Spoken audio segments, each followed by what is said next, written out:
श्री शिव महापुराण विदेश्वर संहिता। प्रयाग में सूत जी से मुनियों का तुरंत पापनाश करने वाले साधन के विषय में प्रश्न। जो आदि और अनंत में तथा मध्य में भी नित्य मंगलमय है, जिनकी समानता अथवा तुलना कहीं भी नहीं है, जो आत्मा के स्वरूप को प्रकाशित करने वाले देवता परमात्मा है, जिनके 5 मुख है, और जो खेल ही खेल में अनायास जगत की रचना, पालन और संहार तथा अनुग्रह एवं तिरोभाव रूप 5 प्रबल कर्म करते हैं, उन सर्वश्रेष्ठ अजर अमर ईश्वर अंबिकापति भगवान शंकर का मैं मन ही मन चिंतन करता हूँ। व्यास जी कहते हैं, जो धर्म का महान क्षेत्र है और जहाँ गंगा यमुना का संगम हुआ है, उस परम पुण्यमय प्रयाग में जो ब्रह्म लोक का मार्ग है, सत्यव्रत में तत्पर रहने वाले महोतेजस्वी महाभाग महात्मा मुनियों ने एक विशाल ज्ञान यज्ञ का आयोजन किया। उस ज्ञान यज्ञ का समाचार सुनकर पौराणिक शिरोमणि व्यास शिष्य महामुनि सूत जी महामुनियों का दर्शन करने के लिए आए।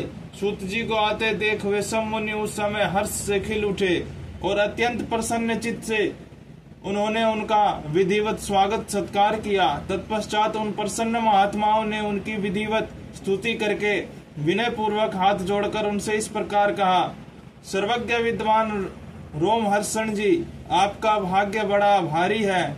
इससे आपने व्यास जी के मुख से अपनी प्रसन्नता के लिए भी संपूर्ण पुराण विद्या प्राप्त की, इसलिए आप आश्चर्य रूप से कथाओं के भंडार हैं। ठीक उसी तरह जैसे रत्नाकर समुद्र बड़े बड़े सारभूत रत्नों का आगार है, तीनों लोकों में भूत वर्तमान और भविष्य तथा और भी जो कोई वस्तु है वह आपसे अज्ञात नहीं। आप हमारे सौभाग्य से इस यज्ञ का दर्शन करने के लिए यहाँ पधार गए हैं और इसी व्यास से हमारा कुछ कल्याण करने वाले हैं, क्योंकि आपका आगमन निरर्थक नहीं हो सकता।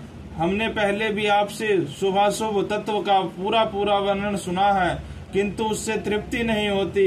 हमें उससे सुनने की बारंबार इच्छा होती है। उत्तम बुद्धि वाले सूत जी, इस समय हमें एक ही बात सुननी है। यदि आपका अनुग्रह हो तो गोपनीय होने पर भी आप उस विषय का वर्णन करें।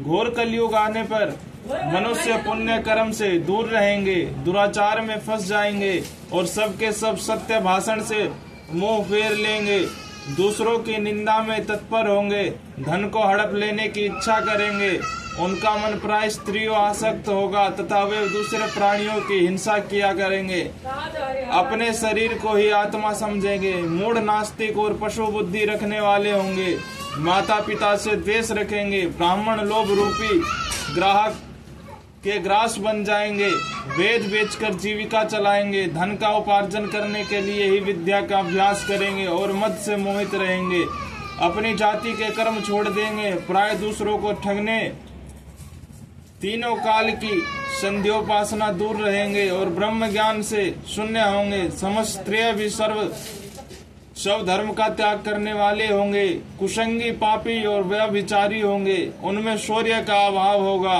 वे कुत्सित चौर्य कर्म से जीविका चलाएंगे, शूद्रों का सा बर्ताव करेंगे और उनका चित्त काम का किंकर बना रहेगा, वैश्य संसार भ्रष्ट स्वधर्म त्यागी कुमार्गी धनोपार्जन परायण तथा नाप तोल में अपनी कुत्सित वृत्ति का परिचय देने वाले होंगे। इसी तरह शूद्र ब्राह्मण के आचार में तत्पर होंगे, उनकी आकृति उज्जवल होगी, अर्थात वे अपना कर्म धर्म छोड़कर उज्जवल वेशभूषा से विभूषित हो व्यर्थ घूमेंगे। वे स्वभावतः ही अपने धर्म का त्याग करने वाले होंगे, उनके विचार धर्म के प्रतिकूल होंगे, वे कुटिल और द्विज निंदक होंगे।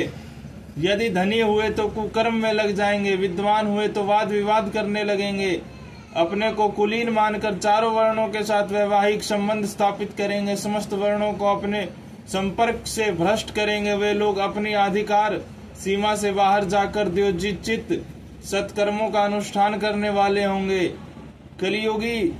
कलयुग की स्त्रियां प्राय सदाचार से भ्रष्ट और पति का अपमान करने वाली होंगी, सास ससुर से द्रोह करेंगी, किसी से भय नहीं मानेंगी, मलिन भोजन करेंगी, कुत्सित हवा भाव में तत्पर होंगी। उनका शील स्वभाव बहुत बुरा होगा और वे अपने पति की सेवा से सदा ही विमुख रहेंगी।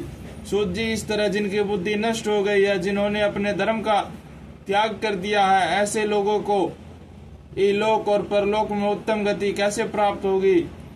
इसी चिंता से हमारा मन सदा व्याकुल रहता है। परोपकार के समान दूसरा कोई धर्म नहीं है। अतः जिस छोटे से उपाय से इन सबके पापों का तत्काल नाश हो जाए, उसे इस समय कृपा पूर्वक बताइए, क्योंकि आप समस्त सिद्धांतों के ज्ञाता हैं। व्यास जी कहते हैं, उन भावितात्मा मुनियों की यह बात सुनकर सूत जी मन ही मन भगवान शंकर का स्मरण करके उन्हें इस प्रकार बोले।